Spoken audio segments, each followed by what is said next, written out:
here's my side of the Hi, story. everybody, As someone, welcome to my channel. Listen, you guys, please watch this video. And the reason that I am thinking that this is a different video from the videos that the other influencers have made is because she is not so focused on wanting to convince people that she regrets what she did and that she is sorry, even though she is sorry and she is apologizing. But she focused her video in explaining how she ended up being one of the influencers that advertised that program. And I think that in her explaining how the deal worked, she gives more information. And for her to be more specific, I think that you guys, she did try to ask the relevant questions before she actually did take the deal. However, you guys, I still think that with everything that she asked and the way that they answered her questions, if it was me, I would still make a decision that this was a shady deal. I don't know, you guys, if we can blame age when it comes to these girls, that that's a reason that, maybe they were not able to come to the conclusion that I would come to if the questions were answered the way that they were answered. I'm not sure, you guys. And I'm also feeling like, like, yes, you ask the questions, they answer them a certain way, but then there was money also when it comes to this deal. Did the money make these girls ignore the red flags that were obvious, that they were seeing that this is not something that should be advertised, but the money was so good that all of them just ended up doing it? This video, though, gives a lot of information in here. She even has like a breakfast with the person that was like communicating with them there, and she asked the questions, and you get to hear how they answered the questions and how shady they were in answering those questions. Listen, you guys, I think for us South Africans, even though I do feel like there has to be consequences for these people that advertise this program, because there are people that went, to Russia because they saw these influencers advertising the program. So I do think that there should be consequences. But I think that as South Africans, we shouldn't miss the opportunity to learn. And also for them, the influencers, because most of the time when they do these things and you go into the comment section and you comment a certain way, then they don't pay attention to it. There were so many people. Now when you go back to those videos that commented and say, guys, this looks shady, this is not something that you should advertise, and they ignored it. Okay, so I hope that for all of us, we don't miss an opportunity to learn, and that even the young girls can understand that they are a target. They are a target. For the most of the time, guys, nobody's just going to come and offer you some opportunity for a job. That's just not something that happens in the world. It doesn't happen at all, in fact, you guys. Okay, most of the time when you are looking for an opportunity overseas, you seek the opportunity. Nobody's going to come and advertise it and offer you to pay for your flights and offer to pay for your accommodation. Most of the time it doesn't happen like that. Most of the time you have to do something, like maybe you are studying and then you apply for a bursary and then you go study overseas, or you have to obtain a certain qualification and then apply for a job overseas. So most of the time, when it's like too good to be true, it's just too good to be true, for real. So here is a video here, you guys, and let's meet in the comment section. Thank you. Bye. here's my side of the story.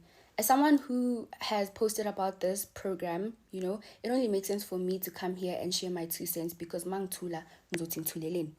Okay, so a few months ago, the marketing team from the Start program Russia reached out to me with intentions of a potential collaboration, saying that they are offering job opportunities to young South African individuals, and they would like us creators to put it out there.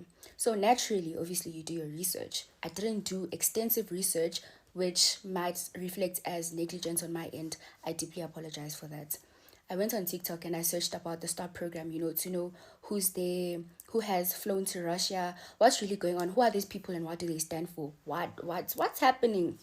Fine, I see that there are South African influencers that are already posting about it, and others have even flown to Russia. Like 3 influencers had already flown to Russia for this thing. So I'm thinking, oh, it's a thing because Babu Yile and they are fine, and it's business as usual. So cool, we take the deal.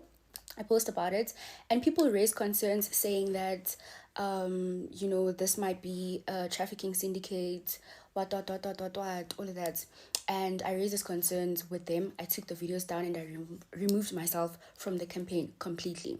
Right, no problem. Time goes by, they come back and they say that, hey, we heard your concerns the last time, and how about we fly you to Russia so you can come and see everything yourself and also get to interact with the people that are already on the program, just for clarity and whatever.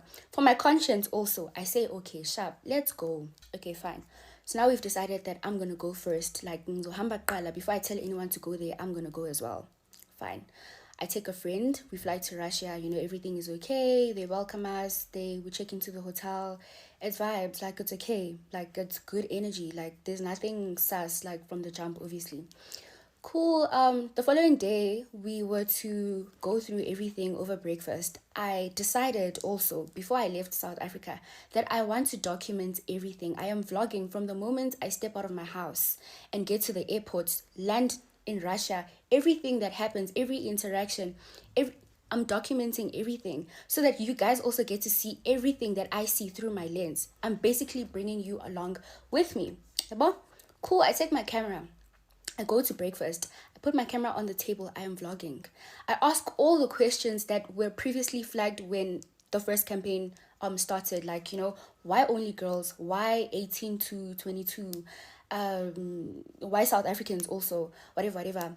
They expressed that, oh no, it's not just South Africans. They have girls from every other country in Africa as well as Asian countries, and essentially they were basically saying that their program does not target a specific country, group, race, tribe, nationality, whatever, that they have participants from all over the world, black, white, Asian, all of that.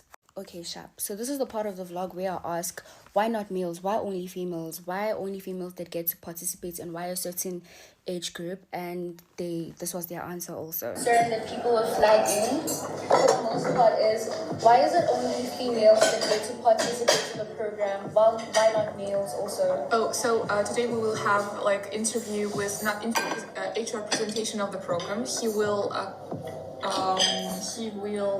explain everything that you will ask him. So she's basically saying that we have time where we will go to the boardroom and I get to ask all these questions to her boss directly, and they will give me all the answers that I am looking for. Cool, no problem, sharp, we go. And I'm vlogging still. I put the phone on the table. I'm asking all the necessary questions. They're telling me about how they've been like running this thing for years. They were even voted what. They got an award wherever. They were even featured in New York's Times Square. They were even on the magazine or newspaper. I don't know, whatever. Like, they are credible, according to people, according to them, and according to whoever gave them the credibility. I don't know.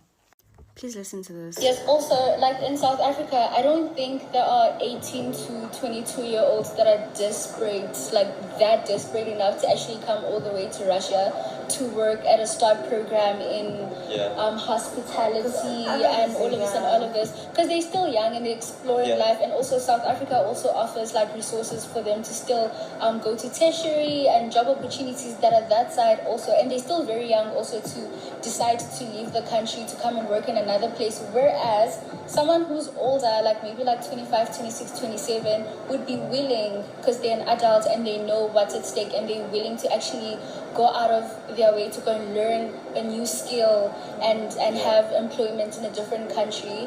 So are you guys also like thinking of expanding and accepting older people? Because maybe with this, basically, I was trying to say that the age group that they're targeting is very tricky, because why that 18 to 20, guys, I have a younger sister. My younger sister is 18 years old. If she told me that she was going to Russia to a START program, I'd be concerned. Number one, Obana, what's going on, pa? So this is what I was flagging. Like, also, what parents in their right mind also would be that desperate to let their child go work in Russia without. And yazi, I basically also just wanted to know, like ithini into like indoni, like, and please just go watch the vlog. Like, watch the whole thing. Maybe you get clarity and actually see where I was coming from. Someone in the comment section highlighted that part and they were like, this is the kind of mindset we want. It's true. 18 to 22-year-olds are still young, and I wouldn't say confused, but they're exploring their options. I also don't think someone that age would be that tempted to work in another country or continent. A person that is 23 to 30 is most likely willing to move and start their lives in a different country and work there, other than someone who just came out of high school. Valid, that's what I said. We need more platforms that speak about this. I love how you also brought out the human trafficking issue and how, if I may say, similar programs to these ones are schemes, especially in our country where GBV and human trafficking rates are number one. I also don't think they answered you properly. Why only females? Your first instinct is sex trafficking, exploitation. That age bracket is also looked at as being very naive and easily manipulated by men. I don't want to get too deep into it. Very valid. Everything this person said is everything that I literally said, just in summary, of course. The questions I raised were centered around the safety of young girls, not just South Africans, but in general. I honestly was so genuine, and I feel like I also reasoned as a young woman who lives in a country where crime rates are already ridiculous. I'm saying this to say, that everything was actually really, like, honestly, guys, I feel like they showed me around. I spoke to other people. The reason why I'm making this video is because I also bumped into South Africans in the START program. Mind you, I'd only, like, been there for, like, a few hours. These people, had been there for, like, months. They've been in the START program. I was leaving. I don't think I included this part in the vlog, but here it is. I was actually on my way out. She's stepping out. I hear Sia. Yo, guys. What are you doing in Russia? This person recognized me. So she's calling her friend to come. Like, it's Sia. Can you come? Run. Run, come and see her, bro. She's so weird, though. She stays in Russia, her and her friend. She's calling her friend, like, Usia ulapa, run, come see. So I asked, like, what are you doing in Russia? I don't know if this video is gonna be long enough. I might make a part 2, but That is so cute. What is I'm at the reception. Nick, what are you doing in Russia? what are you doing in Russia? I'll tell you. Okay, Usia, I'll tell you. Hi. Like that. Hey, yo, what's up, guys? I am so happy. Guys, she looks fine. Her and her friend look fine. Being a South African in a country where everyone is speaking a language we don't understand. Oh, what? Anyways, I don't know. I might insert this as a different video on its own. I'm saying this to say this. I took pictures with them, even, you know. Her name's Anita. Guys, if you guys are watching this, please come out and speak up. Because the way it seemed like everything was fine. I'm seeing my fellow South Africans there, and you guys look good. Like, you're even happy. You're happy to be there. Matter of fact, okay, Shab, I'm sidetracking. Cool. So I met this other girl also who was on the START program as well. She is Nigerian, and I secretly gave her my number to DM me. I'll insert a screenshot here where I basically told her that if there's anything, please let me know, because I'm not fully trusting. Honestly, I was invested in making a chance for other South Africans, as well as making sure that if anyone is interested, that it is safe to do so. I made sure that all these uncomfortable conversations were had before letting other girlies cross borders to go start a new life elsewhere. I'm really concerned about young South African individuals like myself who are desperate for job, opportunities, education even, but end up falling victims to such programs. There is a lesson to be learned here. I've learned mine. Guys, I'm really sorry. I deeply apologize. It reflects as negligence on my end, but trust me, I really tried. Like, I'm really sorry. For my negligence. I deeply apologize. From a creator's perspective, I deeply apologize. I'm sorry, guys. I tried. I believe I tried my best to actually go out of my way to do my research. It was not enough, obviously, but I did try genuine chats, and I'm really sorry, guys. I deeply apologize. I don't know what I can do from here, but I've taken down every post. I'm not affiliated to those people. Hey, bas fag. I'm sorry.